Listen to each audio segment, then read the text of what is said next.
Good evening. So this is going to be the last video in the series covering scope leveling. Now before I get too far into this, I do want to at least explain what prompted these videos. So I've got a scope that I mounted to a rifle fairly recently, and the scope body is leveled relative to the rifle. So anyhow, every time I shot this gun, despite the fact that the scope body itself was level, it just seemed like it was canted every time I looked through the scope. So I went ahead and ran this test, and what you're looking at is actually an image of the reticle relative to a plumb line. And you can see the crosshairs are in fact canted. So let me go through how I got this image and what I've found to be the best way of verifying your reticle before we get into anything else. So first thing is, of course, level the rifle. Once the rifle is level, at that point, level the scope. So you're going to use the bubble level on the scope itself. You want to make sure that the body of the scope is level and that the rifle is level. Once that's been done, at that point, I'm going to take a flashlight and place it in front of the objective lens of the scope. Now that's the lens of the scope that's going to face your target.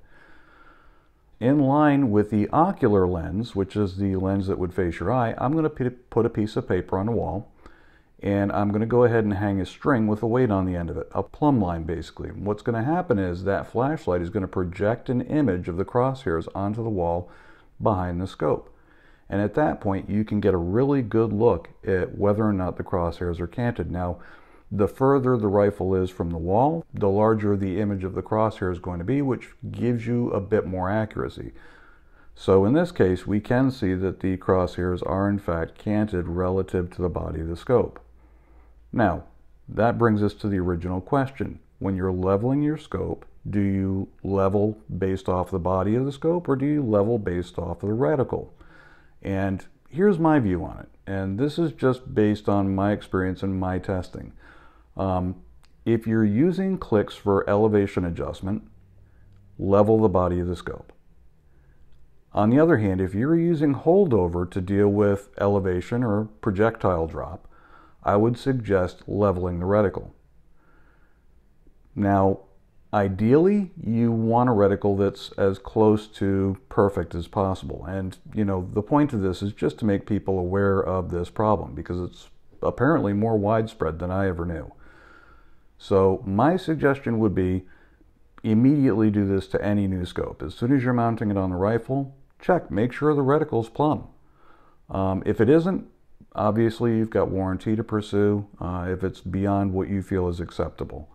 But even if it is canted a degree, whatever, again, my view is if you're using holdover for your long distance shots, make sure the reticle is plumb. If you're using clicks for your elevation over distance, then I would say the body of the scope is going to be the priority, and you want to make sure that's what's level. So anyhow, that's just my experience. Be very curious to hear what you think, and I hope you're doing well. Take care.